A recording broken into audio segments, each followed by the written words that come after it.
how and why you should talk to your competitors. Yeah, super scary. The villains, the Right. opponents, the enemies. Should you chat with them or not? Yeah, it's a scary topic, I think, for a lot of people. I tend to want to reach out to competitors whenever I'm starting a new venture or working on a project, but there's always a little bit of Totally. fear. There's certainly unknown. You don't want to be attacked, so maybe you're a little bit defensive, but you also don't necessarily want to give away the game. You don't want to tell them your competitive edge and how you think you're going to beat them in the market, especially as a new company, right? If I'm a startup, I barely have an app slapped together and I'm out talking to competitors, they have a huge head start. They could just see what my plans are and implement them way faster to a existing user base with their existing development team and my business. So there's fear for sure, but do you You still still do there it? is the Is the question. question. Yeah. What are the Yeah. The benefits of such benefits, chat? I'd say, tabling those for now. I want to go back to the fear. Yeah. We have a lot of fear of our Mhm. competitors as founders, mostly because we fear a loss of the game, right? We are trained that we are meant to, in business, see our competitors as villains, as antagonists, as people that are out to get us. And so we have to get them. It's dog eat dog world. At the same time, often Yeah. in our business circles, we have this mantra, this idea of, being a problem solver first, right? Like always looking out for solutions to find problems we're passionate about and delve into them and try our best to do something valuable in society. This is the part of business ethics that often gets touted as like a positive of the industry as a whole. That like if not for us, these brave entrepreneurs, these problem solvers, these solutions wouldn't exist. And what's really interesting when you start to think about that in the context of talking to your competition is that it almost immediately proves that you are not a problem solver in the context of building a product as Yeah. part of a business. If you were a problem solver, you'd be going to the competitor saying, here are all my plans. Here are all my ideas of where I think that your product could be improved. This more collaborative style relationship and conversation of, hey, I want this to be better. Like I want this problem to be solved and how can I help you solve this problem? Now, I want to talk about about why actually taking that approach is beneficial to you as a founder and how actually embodying this idea of being a problem solver is almost a winning strategy in terms of both developing a relationship with your competition that can help you both improve yourself but and them and the market as a whole, but also help you win. Recently, I've had an idea for an and I've been doing a lot of market analysis, found somebody that's made something extremely similar, but had some things that I thought rough edges and maybe like almost fundamentally different perspectives on what the problem really is and what a solution should look like. And through much Google sleuthing, found the person running this app. It hadn't been updated in over a year.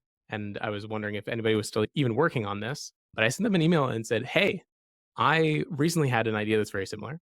You have been working on this, but it doesn't look like you're actively working on it. Are you planning on working on this more? And if so, how can I help collaborate?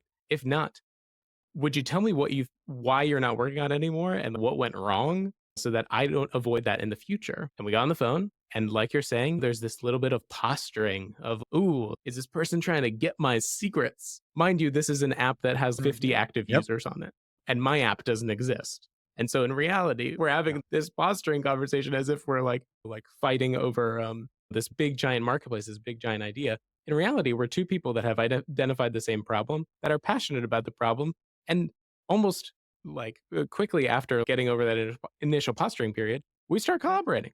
Like what's been going well, what's been difficult. I've had this idea for a different concept. I think that this idea is important to work on.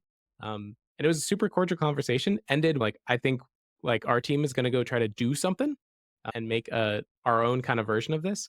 But I'm going to keep you updated as what we do and like why and all these things because if anything, It helps me get feedback from someone that's been more intimately aware of the problems.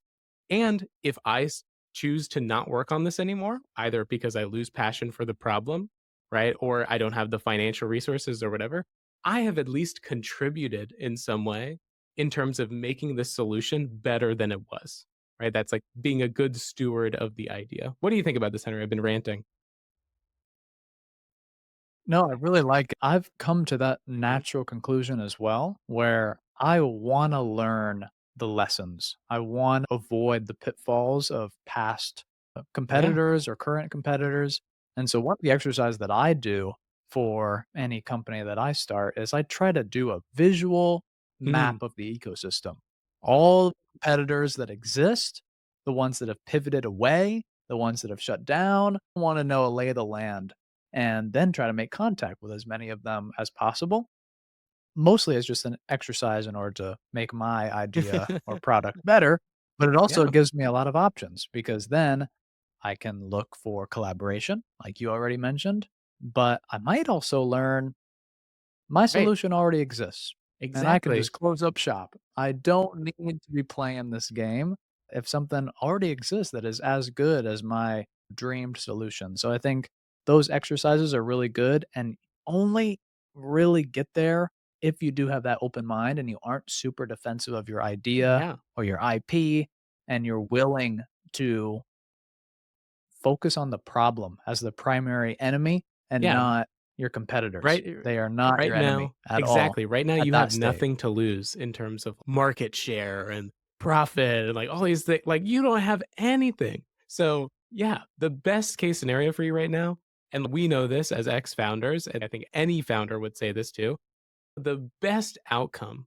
in so many ways to the startup world is having an idea and realizing someone's already done it. The relief that you feel that you feel a second time founder or Sure. whatever is, "Oh, thank God I don't have to do this." You know? Like, yeah. The other point that I think Yeah, is so I think that when you're talking about, like, laying out the map, like, being a cartographer of the landscape of the idea, I think is, like, amazing and people should really consider doing something like that. Another and that, to your point, it helps you and your business to do that, right? This is not a Drew Woo talking about this is why you should do this because it would be beneficial for society, blah, blah, blah. This is me saying to you as a founder that your relationship with your competitors being positive will be a net positive for your business and the life cycle of your business and you as a founder here. One of the ways counterintuitively this is also so positive is that reaching out to competitors in the early days of having a startup idea is also one of the best ways to find a co-founder. People so often almost the like top question that I get, like founders or people that want to become founders is how do you find a co-founder? This is so common in university settings too. And I think it's just all over the discords and subreddits and everything. And what's so shocking about this is you might be in your bedroom being like, "Man, I really wish I had a co-founder for my Tinder for Dogs app." And you might also be looking at a list of other Tinder for Dogs apps, being like, "This is my competitive analysis of Tinder for Dogs." And what you do not see is that all of those people are also alone in their bedroom. Like, and they're also wishing they yeah. had a co-founder and looking at the same list with you on the other side. And by combining forces in so many ways, having an air of curiosity and friendliness towards these early relationships when there's really nothing to lose is the best way to find relationships with people who care about the same problems you do, might have complementary skills, and can actually want to join you and collaborate with you instead of compete, which is both a rising tide for you and your business, but also theirs. I like it. The search for a co-founder and having scorn for the potential matches is, it's just so ironic, but it's a really good thing to try to keep in mind. The example that has really given me a lot of confidence to talk with competitors more is not so much in the case of, "Oh, we're all early stage, we all have partial solutions," is what I was alluding to earlier when you are a very early startup and there's already Mhm. an established player. How do you collaborate contact, communicate with them, and should you? And I would still say you should. And I one of the fears is that they copy your approach and they are able to benefit from your unique perspective if there is one.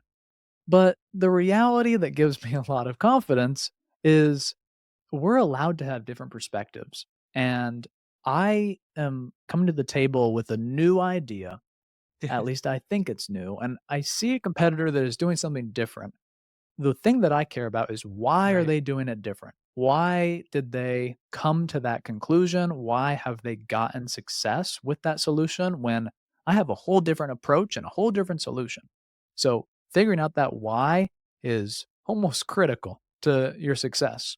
But it isn't necessarily something you should be afraid of that oh, they have a different approach. If I tell them my approach and it's Mhm. better, they will adopt it. It's not necessarily the case. So they might have a different revenue model, they might have a different priority of features or entire solution. Both can exist. And I just feel like that alone has given me a lot of confidence to be more transparent, be more collaborative in problem spaces, and hopefully make my own company better for it.